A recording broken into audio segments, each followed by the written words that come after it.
동서고금을 막론하고 영적으로나 육적으로 안 되는 사람에게는 거의 과학에 가까운 5가지 특징이 있다고 합니다. 그 특징 중에 첫 번째가 시작을 미루고 과정을 생략하는 것입니다. 아무리 좋은 계획, 훌륭한 계획을 가지고 있고 또 그것을 이룰 수 있는 충분한 자본이 있고 또 열정이 있어도 시작하지 않은 일은 절대로 성취할 수가 없습니다. 그리고 아무리 사소한 것도 과정이라는 것이 있잖아요.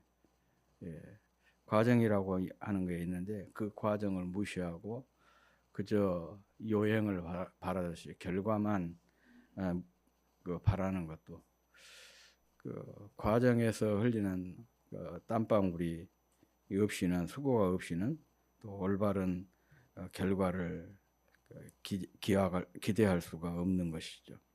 그리고 두 번째는 작은 부정에 온 마음을 빼앗긴다는 것입니다. 10가지 감사할 조건과 가능성이 있어도 안 되는 사람은 단 한 가지의 위험 요소 또 거절 가능성에 현미경을 들여댄다는 것이죠. 시도해 보지도 않고 항상 부정적인 말을 입에 달고 산 스스로에게 예언을 하는 거죠. 너는 안 돼. 할 수 없어. 못 해. 그러니까 실패할 거야. 자꾸 부정적인 말들 이렇게 쏟아낸다는 거예요. 그리고 세 번째는 말과 생각은 거대하지만은 걸음은 멈추어 있다. 뭐 세계 선교를 얘기를 하는데 세계 선교를 위해서 단 5분 기도하지도 않고 뭐 단돈 10,000원이라도 선교 헌금도 하지 않아요. 그러면 말만 거대한 것이 아무 일도 이루어낼 수가 없는 것이죠. 또 네 번째는 비판에는 날카롭고 대안에는 무능하다. 남의 도전을 깎아내린 데는 천재적이지만은 그렇게 비판을 했으면 거기에 합당한 대안을 제시를 할 수가 있어야 되잖아요. 그런데 대안도 없고 또 헌신도 없고 열정도 없습니다. 이런 사람은 절대로 어떤 일을 이루어낼 수가 없다는 것이죠. 안 되는 사람이에요. 그리고 마지막이 탓 전문가라 혹은 핑계 전문가라 그렇게 얘기를 합니다. 이런 사람은 가능성의 데이터는 딱 다 지워버리고 불가능의 데이터만 긁어 모으는 거예요. 그러다 보니까 자연스럽게 핑계의 달인이 될 수밖에 없습니다. 사실 핑계라고 하는 것은요, 무기력함을 정당화해주는 아주 좋은 도구입니다. 물론 가끔 우리 인생에서 핑계라고 하는 것이 편리할 때가 있어요. 유용할 때가 있기는 합니다. 그렇지만 이 핑계가 습관이 되어버리면 그것은 한 사람의 인생을 서서히 갉아먹는 정신적인 마약과 같은 것입니다. 뇌과학 과학자들이 그렇게 얘기를 해요. 우리 뇌는 가급적이면 힘들고 어려운 일, 복잡한 일을 피하려고 한대요. 그래서 핑계를 대면 스트레스가 사라지게 되고 평안함을 누리게 되는 거예요. 그런데 문제는 이 핑계가 습관이 되어버리면 어떤 문제에 부딪혔을 때 우리 뇌가 그 문제를 해결하는 쪽으로 움직이는 것이 아니라 어떻게든지 회피하는 쪽으로 핑계를 대는 쪽으로 활성화가 되기 시작을 한다는 것이죠. 그래서 결과적으로는 어떤 결과를 가지고 오냐, 상황을 객관적으로 인지하는 능력이랄지 그것을 그 문제를 해결할 수 있는 능력이 퇴화가 될 수밖에 없는 거예요. 그래서 무기력한 낙오자로 남게 되는 것입니다. 오늘 본문에도 이와 비슷한 사람의 이 얘기가 나오고 있습니다. 성경은 그를 게으른 자라 그렇게 이 얘기를 하고 있는데 오늘 본문 말씀이 바로 그것입니다. 우리 다시 한번 본문을 같이 읽어보겠습니다. 시작. 게으른 자는 말하기를 탓이니 내가 나가면 거리에서 찢기겠다 하느니라. 이 게으른 자는 사자 핑계를 대고 문 밖으로 나가지 않고 방구석에 처박혀서 거기에서 뒹굴다는 그런 얘기죠. 핑계만 대면서. 이 핑계라고 하는 것은 아주 교묘합니다. 왜냐하면 터무니없는 거짓말만 하는 게 아니거든요. 핑계의 무서운 점이 뭐냐 그러면 그것이 100% 가짜가 아니에요. 어느 정도 사실에 기반을 하고 있다는 점이죠. 오늘 본문에 소개하고 있는 이 게으른 사람도 마찬가지입니다. 문 밖에 사자가 있으니까 거리에 사자가 배회하니까 내가 집 밖으로 나가면 그 사자에게 붙잡혀서 찢기겠다, 죽을 거다. 그렇게 핑계를 대면서 밖으로 나가지 않고 집 안에서만 머물러 있었습니다. 그런데 이 사람의 말이 완전히 거짓말은 아니에요. 당시 그 가나안 땅, 그러니까 이스라엘 그 지역에는 숲속이나 사막 일대에 사자들이 살았다고 그래요. 그 흔적을 우리가 성경을 통해서 찾아볼 수가 있습니다. 사무엘상 사사기 14장에 보면 이게 삼손 얘기잖아요. 삼손이 딥나로 내려가는 길에 포도원에서 무엇을 만나죠? 사자를 만났는데 그 사자를 맨손으로 죽였어요. 이 말은 뭐예요? 그 지역에 사자가 있었다는 얘기잖아요. 또 다윗도 그런 고백을 하잖아요. 양을 치고 있을 때 사자들이 달라들어서 새끼를 물어가요. 그러면 자기가 쫓아가가지고 사자와 싸워서 사자의 입에서 새끼 양을 구출해냈다. 그런 고백이 나오지 않습니까? 이런 말씀 구절들 외에도 그 사자의 출몰과 관련된 성경의 기록이 구약 성경에 언급이 되고 있습니다.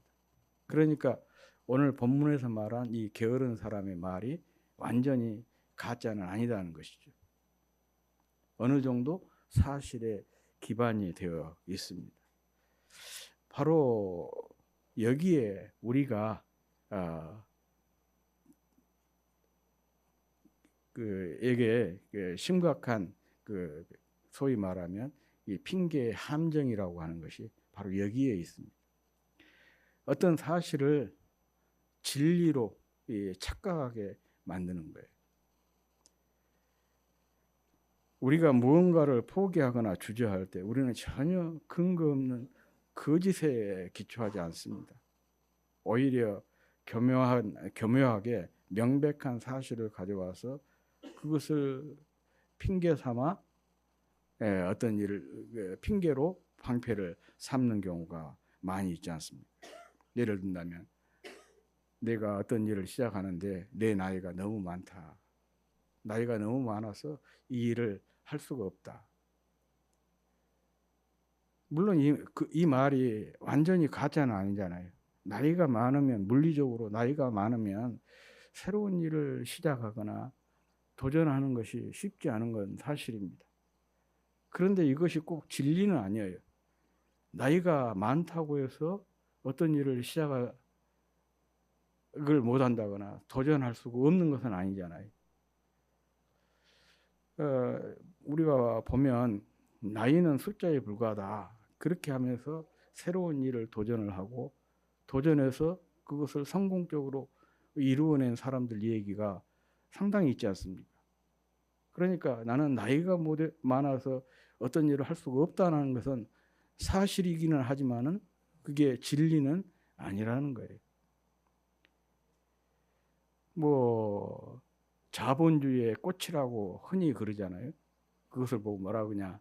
맥도날드라고 그래요. 미국 그 맥도날드가 미국 대사관들이 들어간 데보다도 더 많이 들어갔다 그러지 않습니까? 제가 2000년도에 러시아를 갔는데요. 장관이었어요.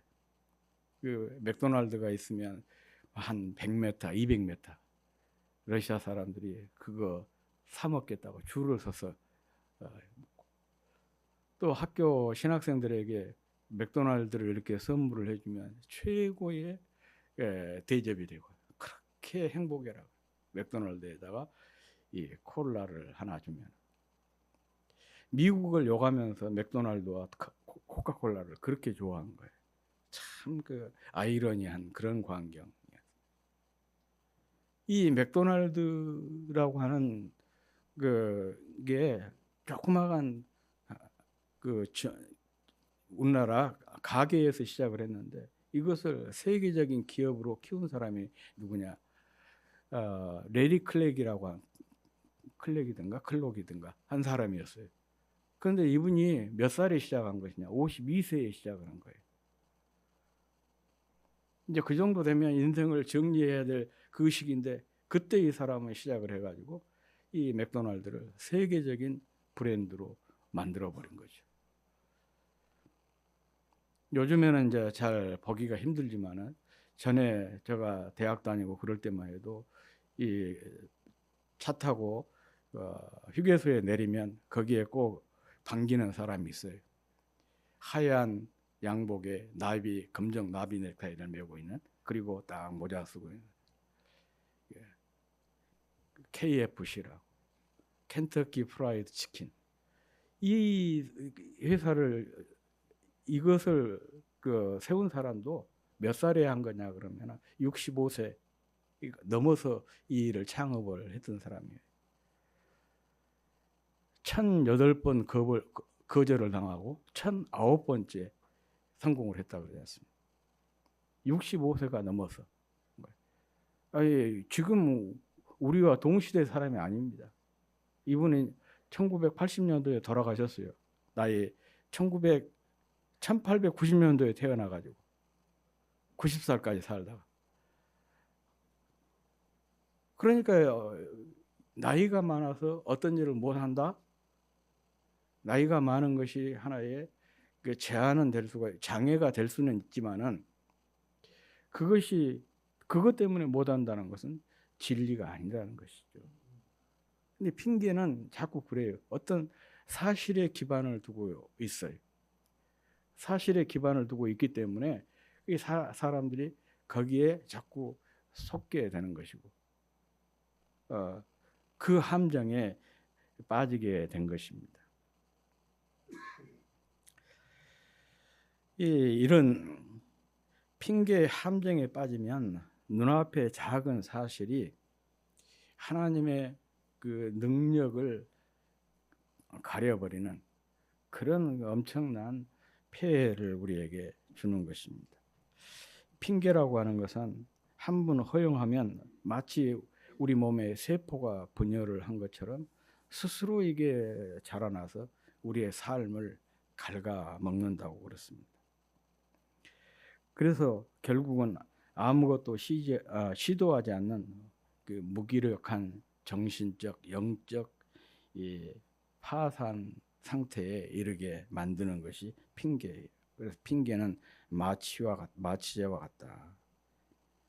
당장 행동하지 않아서 죄책감은 덜어주지만은 결국은 영혼과 삶의 근육을 완전히 마비시켜버리는 영적 또 정신적 불구자로 만드는 것이 핑계다. 그렇게 이 얘기를 합니다.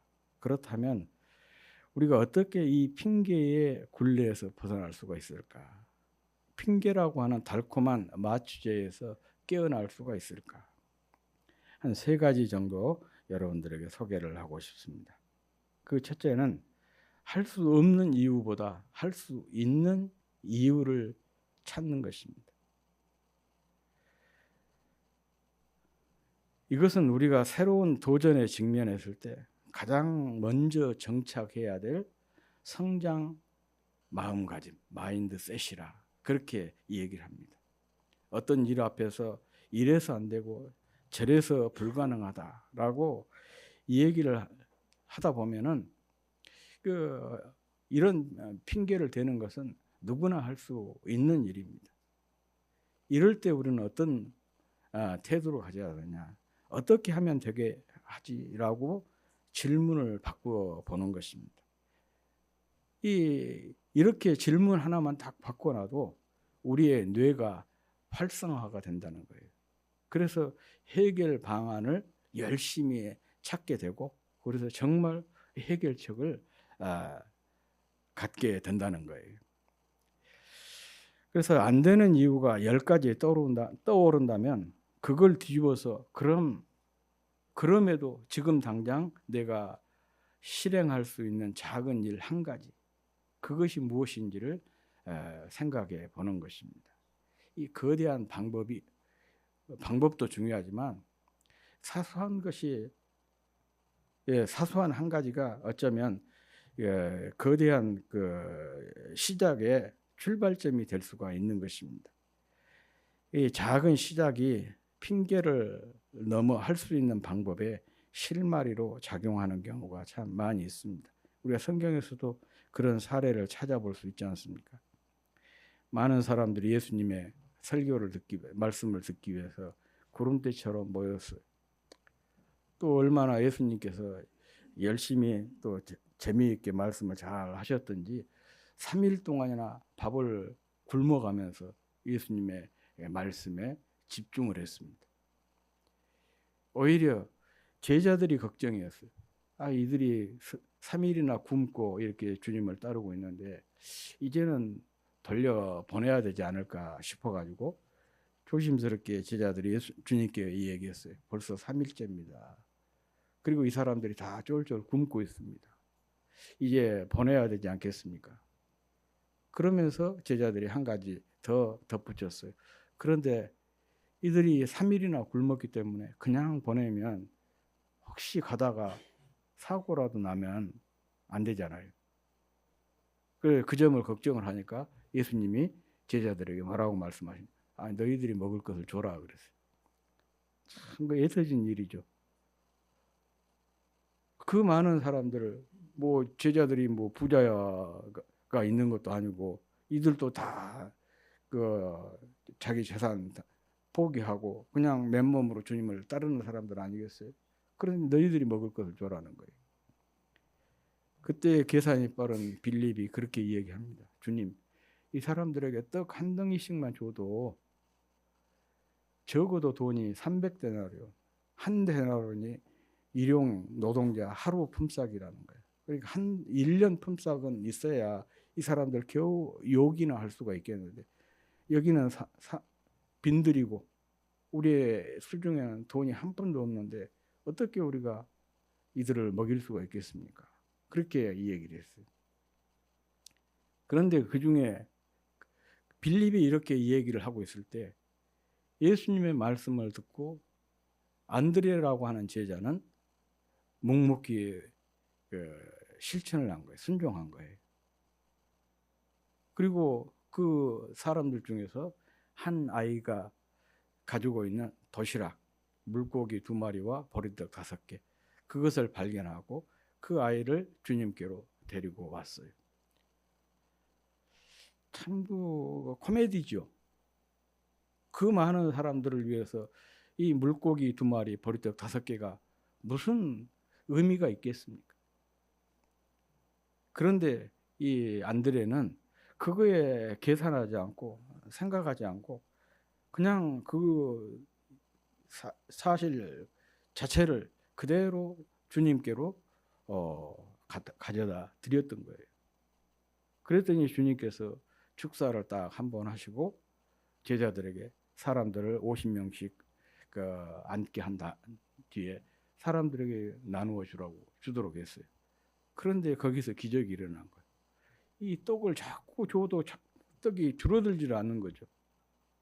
그래서 거기에 남자 장정만 50명이 있었는데 이 사람들이 다 배불리 먹고 부스러기가 남았는데 그 부스러기가 12광줄이었다.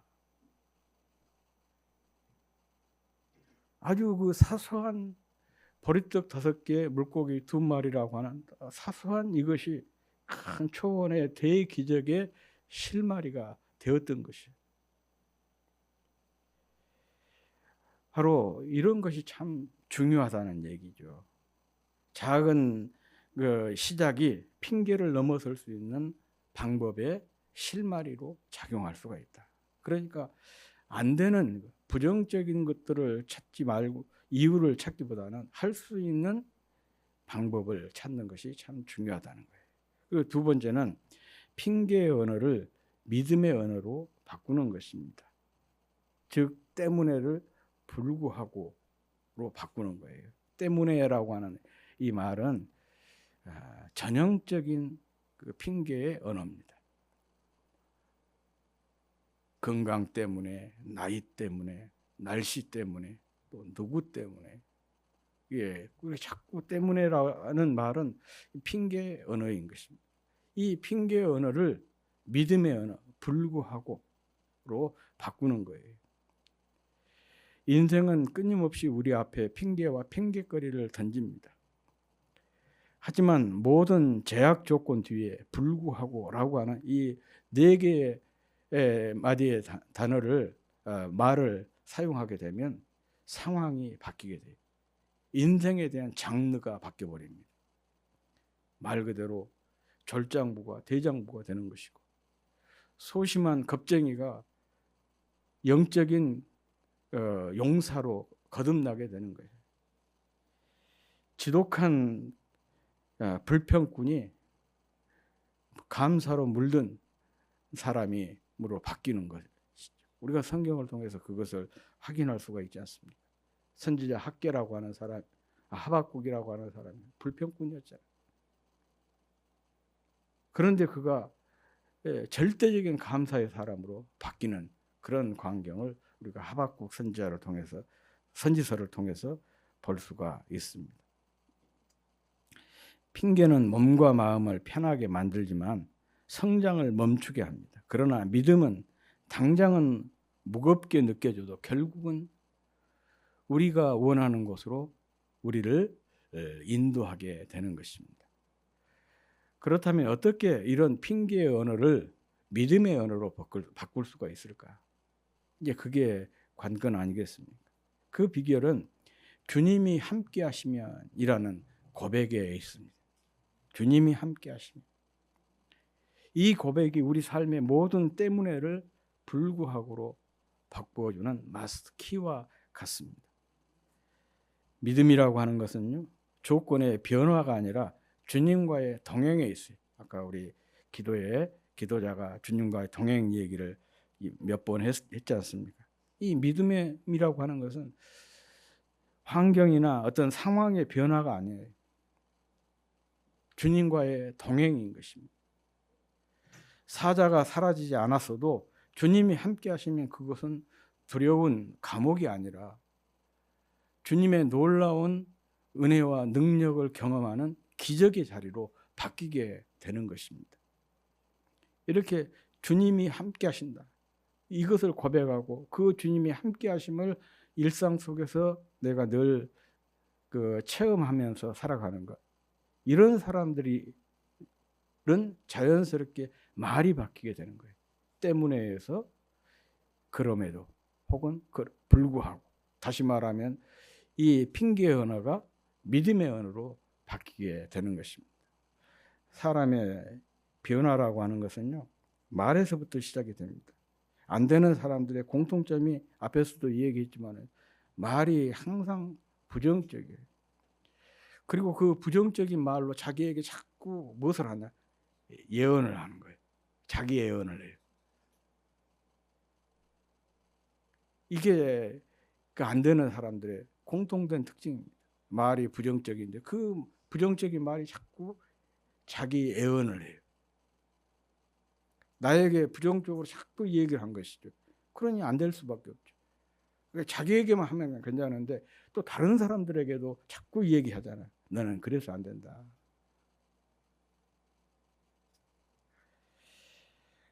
이 말 습관을 바꿀 필요가 있습니다. 의도적으로 바꿔야 됩니다. 어떤 분하고 이렇게 이 얘기를 하는데 보니까 이분이 의도적으로 그렇게 한 것 같아요. 아이고, 우리는 힘들어 죽겠네 그렇게 표현을 하잖아요. 일반적으로. 그냥 그게 습관이 돼가지고. 근데 그분은 그렇게 하지 않아요. 힘들어도 견딜 만하다라든지 뭐 그런 표현을 하는 거예요. 그래서 의도적으로 이분이 훈련을 하고 있는구나라는 그런 생각을 해봤습니다. 애들한테도 그게 참 중요합니다. 자꾸 말을 통해서 아이들에게 부정적인 얘기를 한 것은요, 부정적인 애언을 아이에게 지금 자꾸 해대는 거예요. 그러니 그 아이가 잘 되면 기적이고 당연히 안 될 수밖에 없죠. 그러니까 자꾸 긍정적인 예언을 해야 돼요. 믿음의 말을 자꾸 선포할 필요성이 있습니다. 내 자신에게도 그렇지만은 상대방에게도, 특별히 우리 자녀들에게도 더 그렇습니다.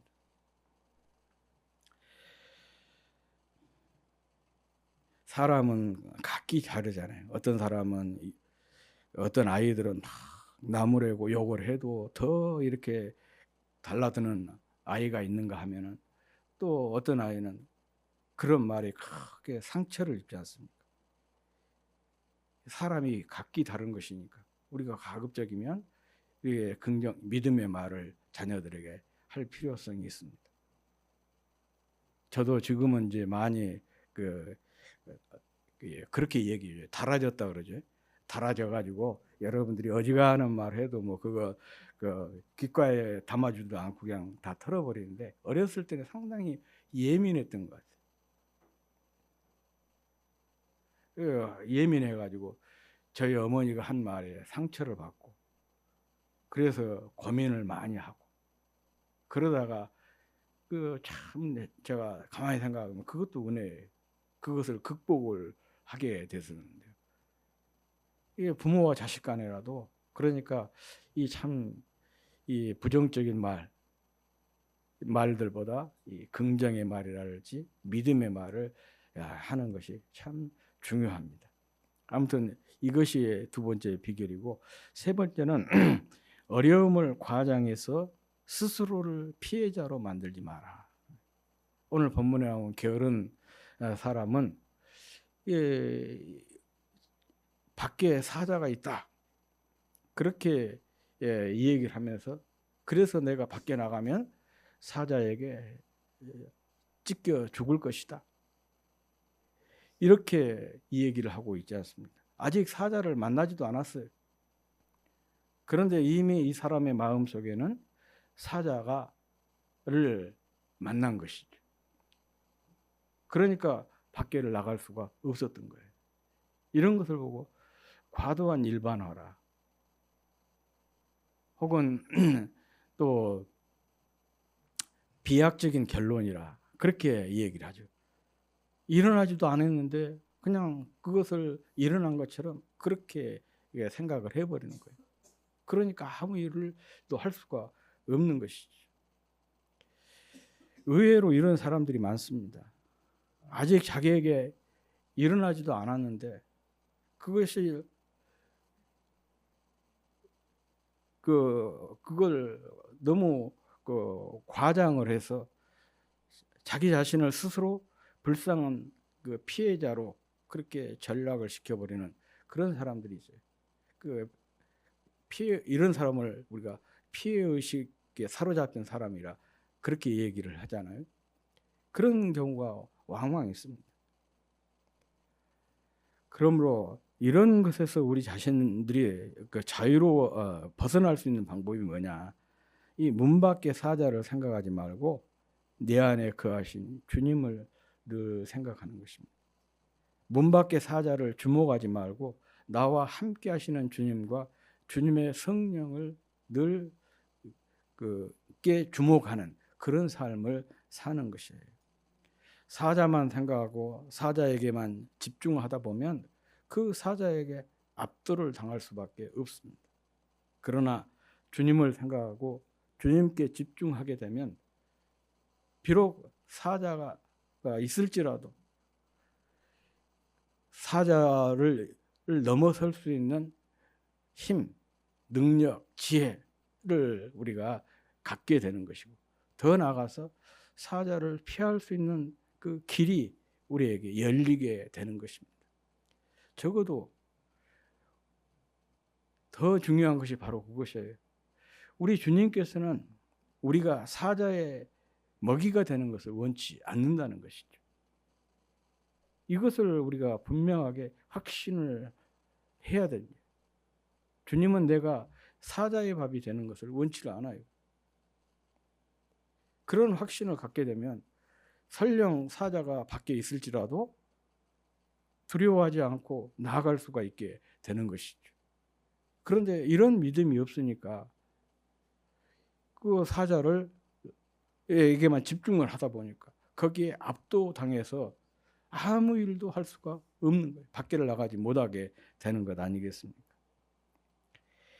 이 문제와 환경이라고 하는 것은요, 그것을 집중할수록 더 그것이 우리를 그것에 압도를 당하게 되는 것입니다. 사자의 어리렁거림에 압도되면요, 주님의 음성이 전혀 들리지 않게 되는 것입니다. 그러므로 사단이 그려놓은 가짜 사자에 우리가 속지 말아야 됩니다. 핑계의 함정을 깨뜨리는 유일한 도구는 이 완벽한 환경이 아니라 불완전한 환경 속에서도 발을 내딛는 믿음의 한 걸음에 있는 것입니다. 그래서 믿음이 참 중요한 것이. 이 믿음을 갖게 되면 어떤 그 사자가 우리 앞을 가려도 그 사자를 능히 넘어설 수 있는 힘과 능력, 또 그것을 피할 수 있는 방법을 우리가 갖게 되는 것입니다. 그래서 참 믿음이 중요한 것이죠. 믿음이 없이는 우리가 세상을 올바로 살 수가 없고, 또 우리를 공격하는 수많은 사자들 앞에서 성공적으로 우리 삶을 살아낼 수가 없습니다. 아무튼 소중한 보배인 이 믿음을 우리는 이미 가지고 있고, 그런데 우리 주변에는 수많은 사자들이 있습니다. 질병이라고 하는 사자, 또 물질이라고 하는 사자, 또 사건 사고라고 하는 사자, 수많은 사자들이 우리 주변에 널려 있고 또 우리를 기다리고 있습니다. 그래서 이런 사자들을 우리가 늘 생각하면 우리는 단 한 걸음도 나아갈 수가 없는 것입니다. 늘 주님을 생각할 때, 주님께 집중할 때, 이 사자 굴 속에서도 살아남았던 다니엘처럼 우리도 살아남을 수가 있는 것이고, 또 거기에서도 이런 어려운 상황 속에서도 하나님의 뜻을 드러내는 그런 삶을 살아낼 수가 있을 것입니다.